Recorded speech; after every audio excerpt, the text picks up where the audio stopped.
In this video, I just want to talk quickly about missing data and how we can handle it. This is not using any missing data techniques like imputation methods. I'm just talking about how to cope with the missing data in SPSS. So if you want an advanced look at missing data, this is not it. I'm just telling you how to deal with it in the ordinary sense. You can leave it blank. And then if you need to do anything involving this variable here, it will pretty much just get ignored. Mostly this is actually what I do with my data. I tend to leave it blank, but it is sometimes convenient to add a missing code to the data. One reason is that you can then treat it as a category. So if I did a table of age category, let me reset this.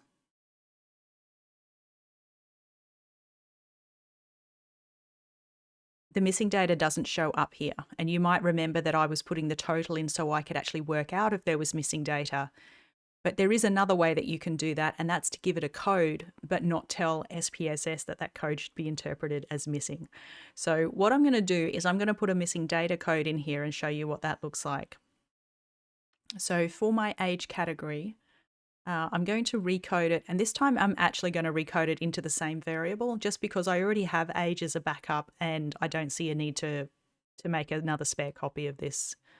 So to recode into the same variable, I'm going to use my age categories. And I want the system missing. So system missing means that it's a dot. So the system believes the data to be missing. And this, I don't think this will work if you have a string variable because it will interpret, the missing is interpreted differently because it's blank. So you may have to be careful if you're doing that. User missing would be if you have a missing data code and it's defined as a missing data code in the variable view, which I'll show you in a second. So if it's system missing, which means just a dot here, let's make the value, and typically values are used that pop out as being unusual so you don't accidentally include them, such as 99, 999. You should pick a value which is impossible for your data to take. So 99 would be a bad choice in this case because it is possible for someone to be 99 years old. 999 might be okay, but you could also use a negative for a positive value, and then it absolutely can't be possible for anyone to have an age of negative 999. So you want to pick something that can't possibly be misinterpreted if it shows up anywhere. I don't need to do anything with the rest of the data because that's all fine. So I'm just going to press continue. And now if I look here, I've got this 999. So if I redo this table,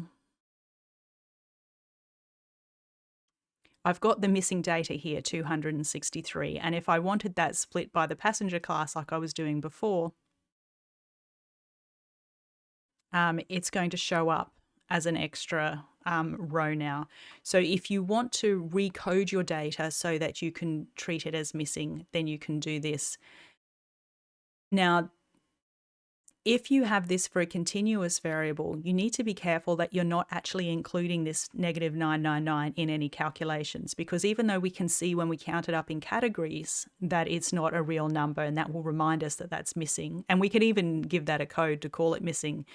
If we did that for this variable, we could accidentally calculate a mean or something that had the negative 999 in the calculation. So if I do exactly the same thing for this variable, I'll recode it into the same. I've got backups of this data, so it's fine. So in this case, I'm just going to recode into the same value. Continue. Okay, we've got the 999. I do the descriptive statistics. It doesn't think that anything is missing because it's interpreting these as real numbers. And it's actually including this. I now have a mean age of negative 176 years. Now, hopefully that would flag as unusual. But if you had used 99 as a missing data code, you might not even realize that you've included it in the calculation, or if you've used -1, or like it's possible to have a missing data code and then you don't realize that it's actually been included. So for categorical variables, it usually shows up as quite obvious and it can be handy to have it as a separate code, but you do need to be careful with other variables that it's treated as missing. So the way we do that is to go into this missing column here and, oh, sorry, I was just getting the correct row. And we can say -999. And now when we summarize it, it knows that there's 263 missing and we've got a mean age of nearly 30, which sounds a lot more reasonable.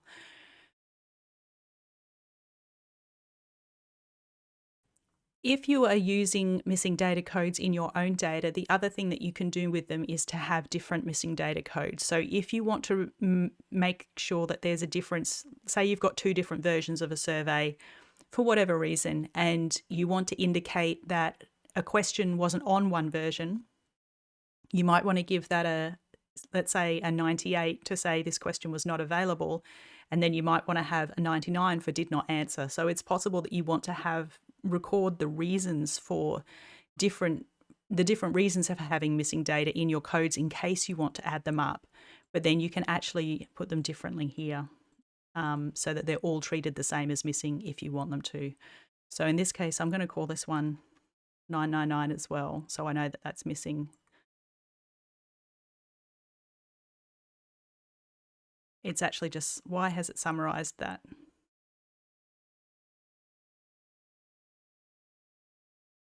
Oh, because it's a positive 999. Okay, it's a negative 999 is the missing. I don't really need the decimal places on it.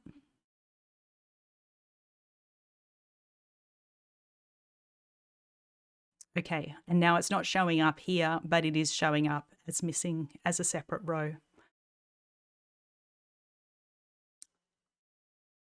Hopefully that is everything you need to know about missing data. If you've got any other questions, please just put them in the comments to the video and I'll see if I can answer them.